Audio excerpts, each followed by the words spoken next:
إن الحمد لله نحمده ونستعينه ونستغفره ونعوذ بالله من شرور أنفسنا ومن سيئات أعمالنا من يهده الله فهو المهتد ومن يضلل فلن تجد له وليا مرشدا وأشهد أن لا إله إلا الله وحده لا شريك له وأشهد أن محمدًا عبده ورسوله يا أيها الذين آمنوا اتقوا الله حق تقاته ولا تموتن إلا وأنتم مسلمون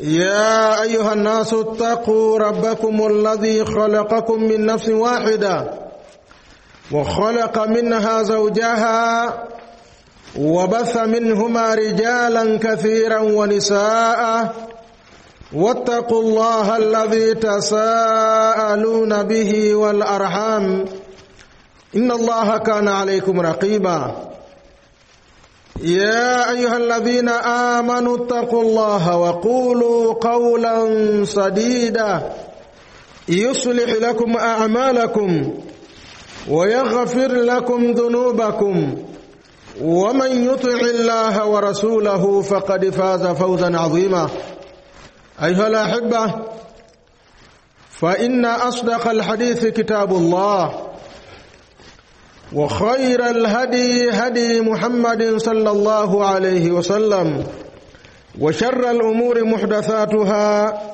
فإن كل محدثة بدعة وكل بدعة ضلالة وكل ضلالة في النار اللهم إنا نعوذ بك من البدع ومن النار. أحبة أوصيكم ونفسي بتقوى الله عز وجل فقد فاز المتقون. Ndugu katika imani, baada ya kumhimidi Allah subhanahu wa ta'ala na kumtakia sala na salamu kipenzi wa umma Muhammadin sallallahu alayhi wasallam, kwanza kabisa na wahusieni pamoja na kuihusia nafsi yangu katika swala zima la kumcha Allah subhanahu wa ta'ala, kwani khairi nyingi ziko katika kumcha Allah subhanahu wa ta'ala. Mafanikio mengi yako katika kumcha Allah subhanahu wa ta'ala. Muislamu yeyote ambaye anataka kufanikiwa katika maisha yake ya duniani na ya akhera, ajipambe na sifa ya kumcha Allah subhanahu wa ta'ala. Na kumcha Allah, maulama wameleta taarifati mbalimbali. Ibn Taymiyyah rahimahullahu ta'ala yeye anasema at-taqwa an taj'ala bainaka wa baina adhabi llahi wiqaya. Taqwa maana yake ni wewe kujifanyia na kujiwekea kati ya adhabu ya Allah subhanahu wa ta'ala, ujiwekee wiqaya, ujiwekee ngome, ujiwekee kinga bifi'lil awamir, kwa kutekeleza maamrisho ya Allah subhanahu wa ta'ala, wa tarki nawahi, na kuacha makatazo ya Allah subhanahu wa ta'ala. Muislamu anapojiweka katika maamrisho na akajiweka mbali na makatazo, Muislamu huyu amejipamba na sifa ya kumcha Allah subhanahu wa ta'ala, na kutokana na sifa yake ya kumcha Allah subhanahu wa ta'ala atafanikiwa katika maisha yake ya duniani na akhira.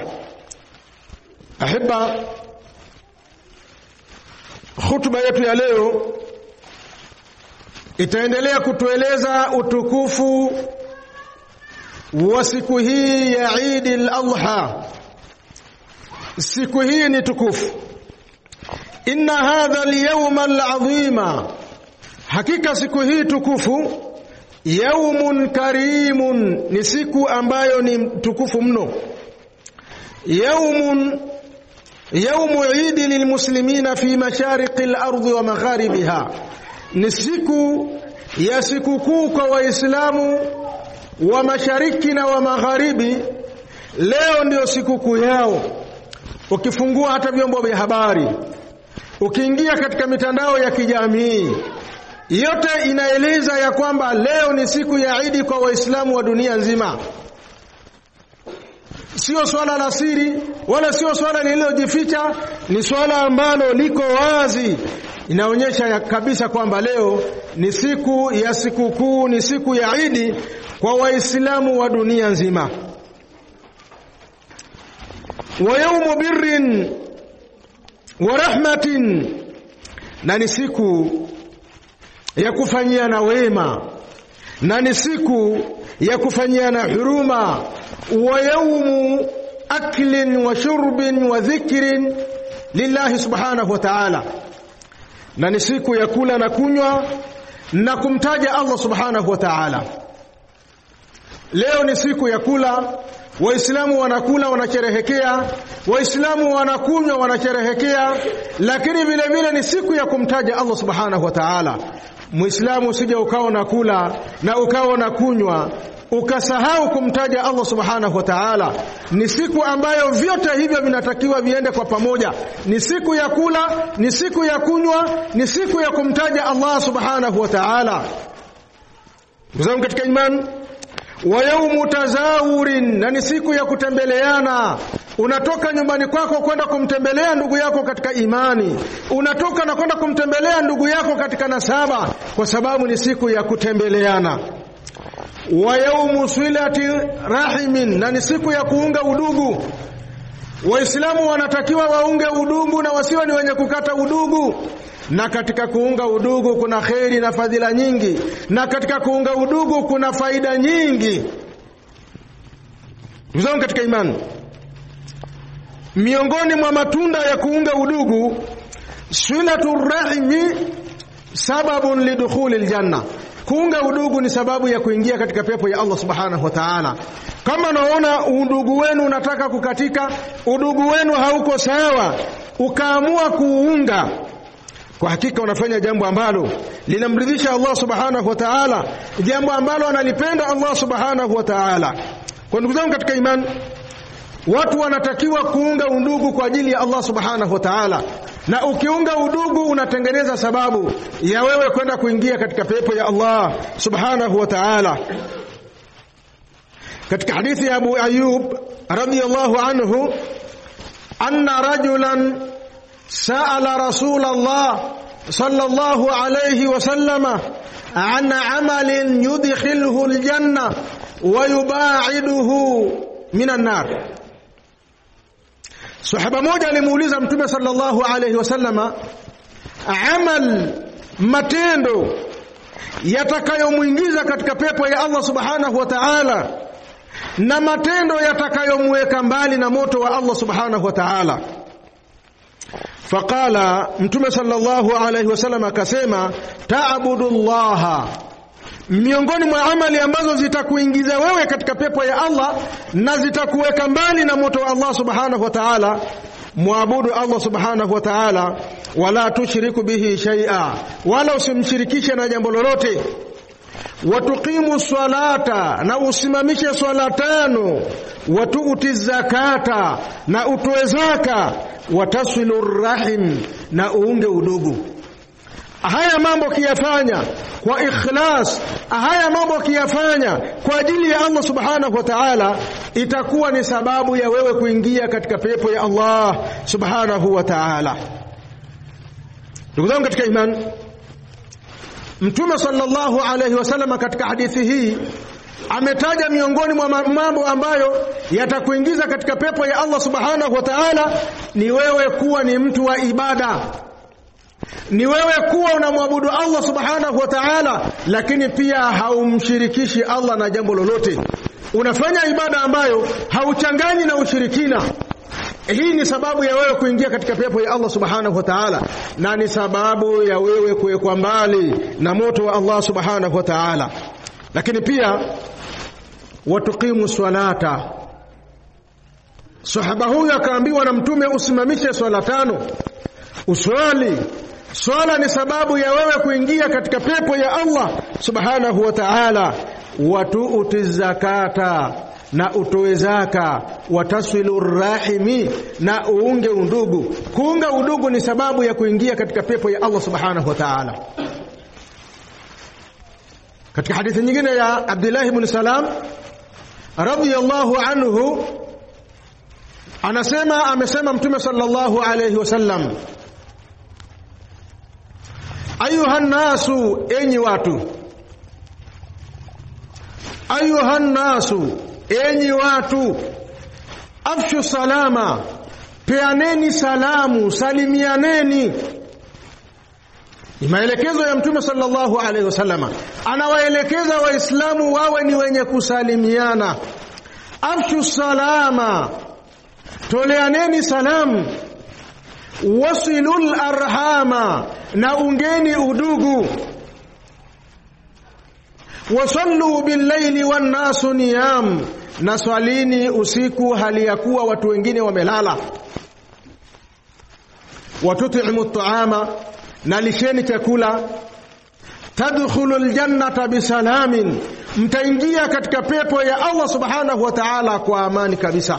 Mtu akiyafanya mambo haya manne haya kwa ajili ya Allah subhanahu wa ta'ala, si kwa ajili ya kutafuta sifa, si kwa ajili ya kutafuta kusemwa na watu kwamba anafanya vizuri, akifanya kiikhlasi kwa ajili ya Allah subhanahu wa ta'ala, ataingia katika pepo ya Allah subhanahu wa ta'ala. Kwa jambo la kwanza Mtume anasema toleaneni salamu. Afshu salama, toleaneni salamu. Wasilul arhama, na ungeni udugu. Wa at'imu at-ta'ama, na lishaneni chakula.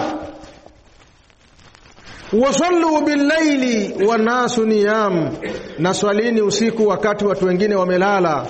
Mambo hayo mkiyafanya kwa ajili ya Allah subhanahu wa ta'ala, mtaingia katika pepo ya Allah subhanahu wa ta'ala. Kwa hiyo kuunga udugu ni sababu ya kuingia katika pepo ya Allah subhanahu wa ta'ala. Na ndani ya masiku haya ya Eid, kama mlikuwa mmekosana, ungeni udugu kwa ajili ya Allah subhanahu wa ta'ala. Fanyeni sulhu kwa ajili ya Allah subhanahu wa ta'ala ndani ya masiku haya ya Eid kutokana na utukufu wake. Ndugu zangu katika imani, silatur rahimi imtithal liamri Allah subhanahu wa ta'ala.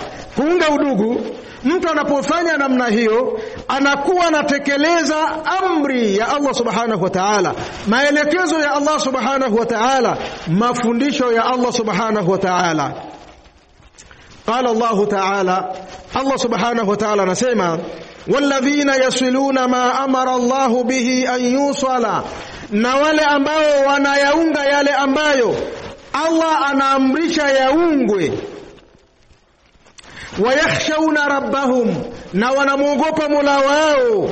Wayakhafuna su'al hisabi, na wanaogopa hesabu mbaya, kwenda kuhesabiwa hesabu mbaya na Allah subhanahu wa ta'ala, wanaogopa. Hao ni waja wema walioandaliwa pepo na Allah subhanahu wa ta'ala. Kwa hiyo mtu anapokuwa anaunga udugu, anakuwa anatekeleza amri na maelekezo na mafundisho ya Allah subhanahu wa ta'ala. Na bila shaka mtu ambaye anatekeleza maelekezo ya Allah, anatekeleza amri za Allah subhanahu wa ta'ala, mtu huyo ataingia katika pepo ya Allah subhanahu wa ta'ala. Ndugu zangu katika imani, miongoni mwa faida za kuunga udugu, silatur rahimi sababun li ziyadati al-umri wa basti rizqi. Kuunga udugu ni sababu ya mtu kuongezewa umri wake, na ni sababu ya mtu kuongezewa riziki zake na Allah subhanahu wa ta'ala. Qala sallallahu alayhi wasallam, anasema Mtume sallallahu alayhi wasallama, man ahabba an yubsata lahu fi rizqihi, anayependa akunjuliwe katika riziki yake, wa yunsa lahu fi rizqihi. Man ahabba an yubsata lahu fi rizqihi, yeyote ambaye anapenda akunjuliwa riziki yake, wa yunsa lahu fi umrihi, na akunjuliwa umri wake, na aongezwe umri wake, falyasil rahmahu, basi na aunge udugu wake. Ndugu zangu katika imani, kuunga udugu kuna faida kubwa. Kuunga udugu kuna thawabu nyingi. Kuunga udugu kuna malipo mengi kwa Allah subhanahu wa ta'ala. Kwa ndugu zangu katika imani, ndani ya siku hii ya Eid, Tumeelezwa ya kwamba hatutakiwi tuwe ni wenye kuhusudiana, hatutakiwi tuwe ni wenye kubughudhiana na kuchukiana ndani ya siku hii ya Eid na hata katika masiku mengine vile vile. Si jambo jema ukawa na bughdha na ndugu yako, ukawa na chuki na ndugu yako, ukawa na husuda na ndugu yako. Jambo hilo si jambo jema ndani ya siku hii ya Eid na hata katika masiku mengine vile vile. Mtume sallallahu alayhi wasallam anasema,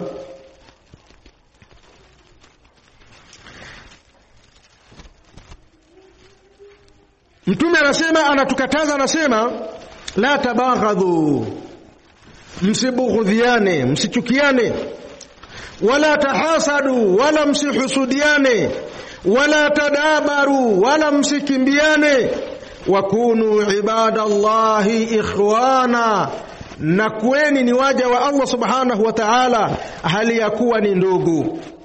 Rawahu Muslim. Mtume sallallahu alayhi wasallama katika hadithi hii amewakataza Waislamu wasiwe ni wenye kuchukiana, amewakataza Waislamu wasiwe ni wenye kubughudhiana, amewakataza Waislamu wasiwe ni wenye kuhusudiana. Husuda ni kutamani neema alionayo ndugu yako imuondokee. Ima ni neema ya mali, unatamani kwamba huyu mali muondokee awe ni fakiri, au ni neema ya afya, unamuombea kwa Allah subhanahu wa ta'ala na unatamani hivyo kwamba Allah amuondolee hiyo neema ya afya. Kama ni neema ya cheo fulani, unatamani kwamba neema hiyo imuondokee. Hii sio sifa njema kwa Muislamu. Muislamu kutamani neema ya Muislamu mwenzake imuondokee, neema ya ndugu yake imuondokee, hili ni jambo baya. Ndugu katika imani, ihdharu ihdath albid'i fi din. Ndani ya siku hii ya leo chukueni tahadhari ya kuzua katika dini ya Allah subhanahu wa ta'ala. Chukueni tahadhari ya kufanya mambo ambayo hayajaelekezwa na Allah subhanahu wa ta'ala wala hayajaelekezwa na Mtume sallallahu alayhi wasallama, au fi'laha, au kuyafanya mambo ya uzushi. Chukueni tahadhari, msifanye mambo ya kizushi ndani ya siku hii, lakini pia na hata katika masiku mengine. Au da'watan nasi ila fi'liha, au chukueni tahadhari ya kuwalingania watu kufanya mambo hayo,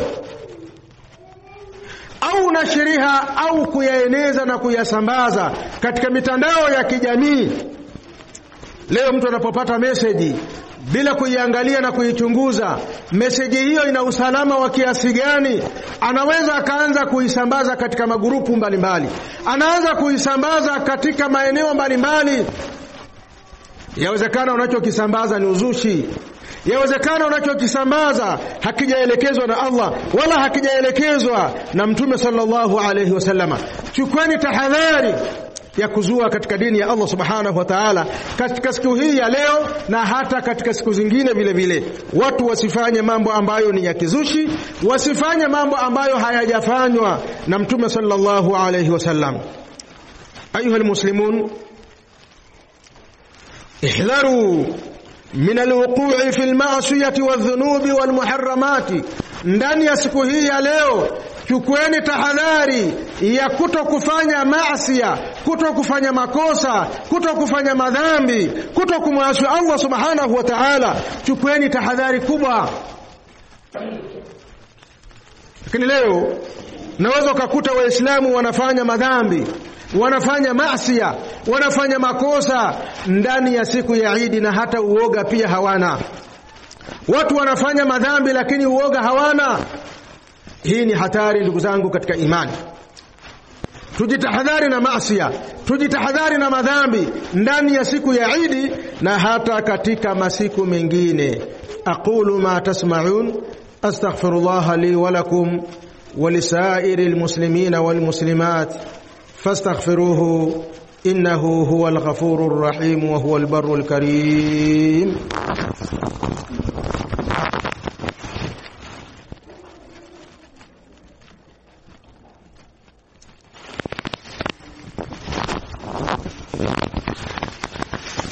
الحمد لله رب العالمين والصلاة والسلام على أشرف المرسلين وعلى آله وأصحابه ومن تبعهم بإحسان إلى يوم الدين وبعد. أحبة, tunaendelea kuhimizana na kuelezana mambo ya kutahadhari katika siku hii ya Eid, lakini pia mambo ya kuyafanya katika siku hii ya Eid. Tumesema ya kwamba siku ya Eid ni siku ya kula na kunywa na kumtaja Allah subhanahu wa ta'ala. Watu wamtaje Allah kwa wingi, wafanye hivyo kwa ajili ya Allah subhanahu wa ta'ala. Lakini pia ndani ya siku ya Eid watu wakaribishane, ndani ya siku ya Eid watu watembeleane, ndani ya siku ya Eid watu waoneane huruma, ndani ya siku ya Eid watu wafanyiane wema kwa ajili ya Allah subhanahu wa ta'ala. Miongoni mwa mambo ambayo Waislamu wanatakiwa kuyafanya ndani ya siku hii ya Eid ni al-udhiyah, ni kuchinja katika siku hii ya Eid, ni kufanya ibada ya udhiyah. Na udhiyah ni nini? Udhiyah maana yake hiya ma yudhbahu min bahimatil an'ami taqarruban ila Allah subhanahu wa ta'ala. Udhiyah maana yake ni yule mnyama anayechinjwa, ni mnyama anayechinjwa kwa ajili ya kujikurubisha kwa Allah subhanahu wa ta'ala yaumul Eid, katika siku ya Eid. Na wanaotakiwa kuchinjwa ni mimbahimatil an'ami, katika wanyama wanaochungwa. Lakini kama mnyama si wa kuchungwa hafai kuchinjwa katika siku hii ya Eid. Au si mnyama, ni ndege, hafai kuchinjwa hata kama akawa ni mkubwa kiasi gani. Muda wa kuwa ni ndege hafai kuchinjwa katika siku hii ya Eid. Anayetakiwa kuchinjwa katika siku hii ya Eid mimbahimatil an'ami, ni katika wanyama wanaofugwa, minal ibli wal baqari wal ghanam. Wanyama hao ni katika ngamia, ng'ombe, mbuzi na kondoo. Nje na hapo hauruhusiwi kumchinja mnyama ambaye si katika wanyama wenye kuchinjwa, wenye kuchungwa. Ndugu zangu katika imani, na hao wanyama wenye kuchinjwa wanatakiwa wawe wana sifa: as-salamatu minal uyubi, wasalimika na aibu. Sio mtu ana mnyama wake, ana kondoo wake, ana mbuzi wake, ni mgonjwa, anasema huyu nitamsubiria tu kidogo, akifika siku ya Eid nitamchinja. Au mnyama ana jicho moja, ni chongo, anasema huyu bwana kwa chongo lake hili simpendi, nitakuja kumchinja siku ya Eid. Au ana mguu mbovu, anachechemea, sema huyu kwa kuwa ni kiguru, anachechemea, nitakuja kumchinja siku ya Eid. Wanyama hao hawatafaa kuchinja. Lazima mnyama ambao utamchinja asalimike na aibu hizi: asiwe ni mgonjwa, asiwe ni kiguru, mlemavu wa mguu, asiwe ni chongo, asiwe amekonda. Mnyama kama amekonda, yawezekana akawa si mgonjwa lakini afya yake ni mbovu, hafai kuchinjwa. Mtume sallallahu alayhi wasallam anasema, ma amila ibnu adama min amalin yawmun nahari, hatofanya mwanadamu miongoni mwa matendo katika siku ya kuchinja, katika siku ya Eid al-Adha, hatofanya mwanadamu kitendo ambacho ahabbu ila Allah, kinapendeza zaidi kwa Allah subhanahu wa ta'ala, min ihraqi dami, kuliko kumwaga damu, kuliko kuchinja.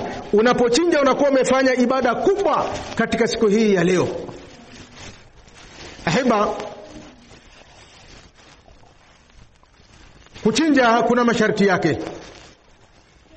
Sharti la kwanza, anayechinja anatakiwa awe ni Muislamu. Sharti ya pili, anayechinja anatakiwa awe na uwezo wa kuweza kumnunua huyo mnyama. Kama yeye sio mfugaji, anatakiwa awe ana uwezo wa kumnunua mnyama, kama ni mbuzi au ni kondoo au ng'ombe au ngamia, anatakiwa afanye hivyo. Lakini katika ng'ombe na ngamia wanaweza wakashirikiana watu 7, wakachanga wakanunua ng'ombe wakamchinja na watapata malipo ya udhuhia. Au wakashirikiana wakanunua ngamia wakamchinja watu 7. Inafaa kushirikiana watu 7 au chini ya watu 7, lakini hawatoruhusiwa kushirikiana zaidi ya watu 7. Mfano watu 8 hawatoruhusiwa kushirikiana na kumchinja mnyama huyo. Kwa ndugu zangu katika imani, mtu ambaye hakuweza kuchinja leo anaweza akachinja kesho. Hakuweza kuchinja kesho, atachinja kesho kutwa. Hakuweza kuchinja kesho kutwa, atachinja mtondogoo. Haya ni masiku ambayo tunaruhusiwa sisi kuchinja na kuendelea kumtaja Allah subhanahu wa ta'ala na kuendelea kula na kunywa katika masiku hayo. Kwa ndugu zangu katika imani, mwenye uwezo wa kuifanya ibada hii asirudi nyuma, aifanye ibada hii kwa ajili ya Allah subhanahu wa ta'ala. أيها المسلمون، إن الله وملائكته يصلون على النبي يا أيها الذين آمنوا صلوا عليه وسلموا تسليما. اللهم صل على محمد وعلى آل محمد كما صليت على إبراهيم وعلى آل إبراهيم، وبارك على محمد وعلى آل محمد كما باركت على إبراهيم وعلى آل إبراهيم في العالمين إنك حميد مجيد. اللهم أعز الإسلام والمسلمين وانصر الإسلام والمسلمين واخذل من خذل المسلمين. اللهم إنك عفو تحب العفو فاعف عنا. اللهم اغفر للمؤمنين والمؤمنات والمسلمين والمسلمات الأحياء منهم والأموات. ربنا آتنا في الدنيا حسنة وفي الآخرة حسنة وقنا عذاب النار.